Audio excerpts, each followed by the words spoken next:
So it's about time I make an update video and drive and everything with my 87 Aries Shelby Z turbo intercooled rocket ship, you know, my redneck race wagon. And I also love John Deere's, so thanks Mike Silver from Alexandria, Washington. Sweet. Well, if you've been watching Davidsfarm for more than 2 years, you know the last time I had it licensed on the road was the summer and fall of 1998. And if you were watching back then too, you knew that I had it hanging from the ceiling of my building for 7 years. It was hanging right in front of those further back flags from those steel beams on the roof that I built. Up there about the height of the bottom of that white one, that's where the height of the floor was in the car. And I just picked it all up and hung it there with that 2-ton chain hoist, and it was hanging by the rope that you can still see hanging there.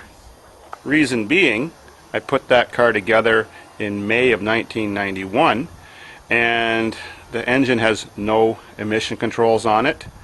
And in 2000 or 2001 or something in this area, everybody had to have their car emissions tested, and I never even bothered taking it in for a test even though I was currently driving it, because it wouldn't have passed. It would have failed the visual test, seeing that it had no catalytic converter, no exhaust recirculation valve, and nothing else that has to do with emissions. It's all a race motor. Now, it's a race motor for a cheap guy like me. It gets 37 miles per imperial gallon, or the Canadian gallon, on the highway, and 27 miles per gallon in the city. So it's actually reasonably fuel efficient for something that has a full output of 230 horsepower and a momentary output of 260 horsepower by my delayed wastegate control. So for all the guys who haven't been watching me for a long time, I'm going to just sort of rehash what I did to this sleeper car, this grocery getter. She's sort of all dusty now. Well, first of all, I had to put a 5-speed in it. Who wants to drive an automatic race car? And the 5-speed tranny it's got is the Getrag, made in Germany, you know, transmission for Chrysler, sort of the race model, the A555 model, which are good for like about 350 horsepower with no mods before they blow up. The engine started out as a stock 88 Daytona Shelby Z Turbo 2. That's the first year the intercooled higher output 2.2 came out, that was supposed to have 175 horsepower stock, 175 foot-pounds torque. So here's the story. Well, I used to be a high output garbage picker. This is how I made my living and how I was able to afford my lifestyle now and be retired and be a YouTube star. I wanted to garbage pick because that's what I was good at, fixing everything, and I made a lot of money doing it. And there was lots of competition. There was always about 75 other pickers to compete against, and so I needed a wagon, and I have a trailer hitch, so I often pulled a trailer so I could put my fridges and washing machines and air conditioners and lawnmowers and dehumidifiers in there that I fixed and sold. And I needed the edge on the competition, so I needed like the fastest car to compete with, one that I could just step on the gas and pass another picker, and it would lay 2 black patches all the way around them just by stepping on the gas in second gear. It was awesome. It would scare the shit out of them. So reading in all the auto magazines at the time, this was the most awesome engine Chrysler had produced in like 15 or 20 years. Of course, we're talking 1988. And it had horsepower output of, you know, over a horsepower per cubic inch. So that was pretty good. So of course the wheels in my brain get turning after reading about these cars and seeing them testing these things like the Daytonas and the and the Omni GLHSs against Mustangs and other fast cars, and seeing how fast they were in stock form. So I was dying to try to find the first wrecked one, and I did get the very first wrecked one in my area of Southern Ontario in London, and I got it in May, I think, of 1989. So the car was just 1 year old, had 40,000 kilometers, and it was a rollover red Daytona. Well, it was sitting in the insurance hold compound, and I went and asked about it, and they actually looked it up on the computer and said, oh, it's actually been released. We can actually part it out now. And I said, well, how much for the drivetrain? It's turbo. I mean, the axles, the gas tank, all the electronics, the engine, the transmission, the shifter mechanism, everything that I could use to make this thing work in an Aries wagon, since they sort of fit an Aries wagon, but I had to rewire the whole car. Well, they had no idea what kind of engine they had. They just thought it was the old-fashioned Turbo 1. They hadn't even heard of the Turbo 2 yet, so they said $1,500 for a one-year-old motor and all the stuff with it, like I just mentioned. Well, that was a deal, so I took it. So, 24 hours later, it was in my car and working. I had to rewire the whole car, everything. The only wires in the car that are original are the taillight wires. So I had to rip out the dash, stuff a whole new harness behind it, modify all the ends and connectors to fit existing switches on my dash, and I cut out my instrument cluster area from the original Aries cluster and put the Daytona cluster in. I put the intercooler over there beside the radiator. I had to tilt the radiator a little bit to make it fit and move it over this way 4 inches to give room for the intercooler.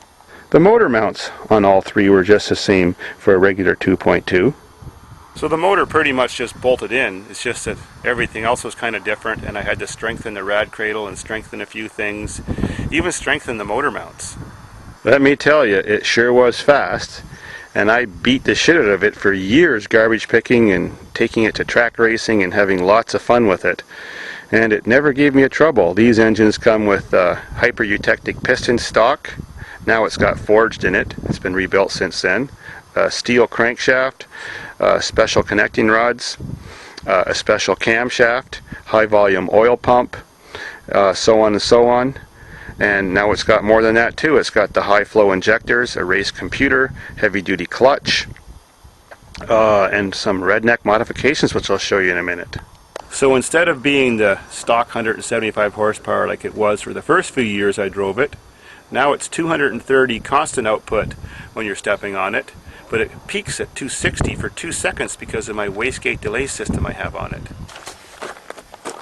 Oh yeah, I've also got the direct connection special 2-piece intake manifold with the long runners for much better torque.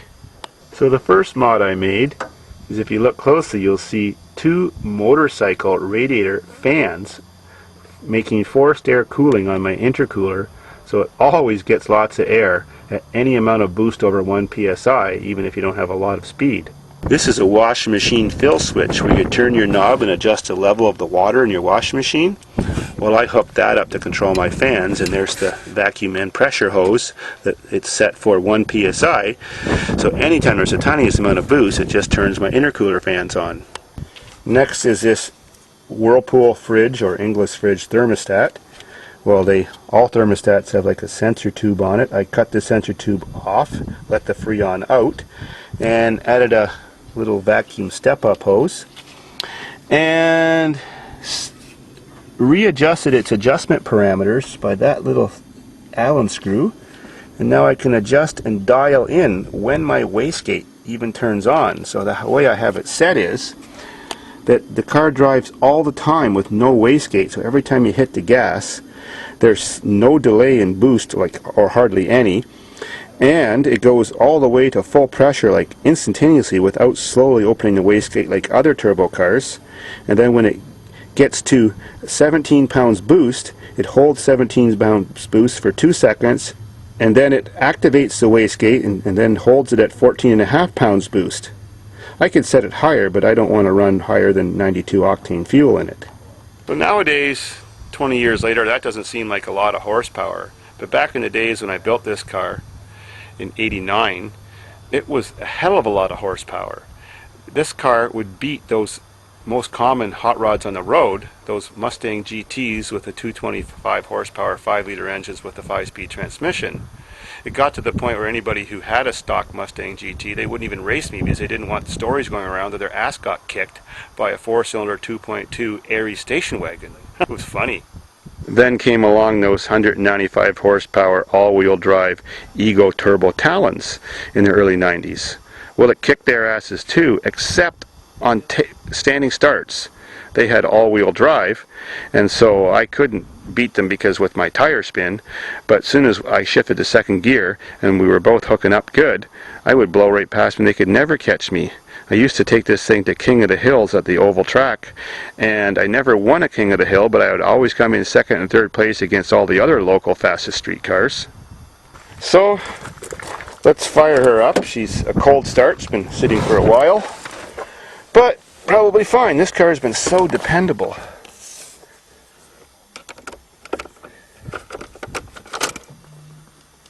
There's my boost gauge. I just had to cut out the gas dash for that. Always starts the same. Alternator belt squeaking a bit. This has been sitting for a while. Put it in neutral. And we'll let her warm up before we try to drive her, because you don't want to give a car hyper boost on a cold engine.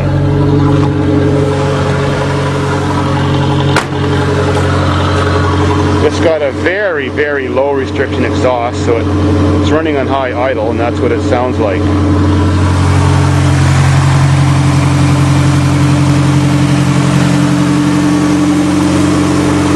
Well, we'll just let her warm up and I'll be back in a few minutes.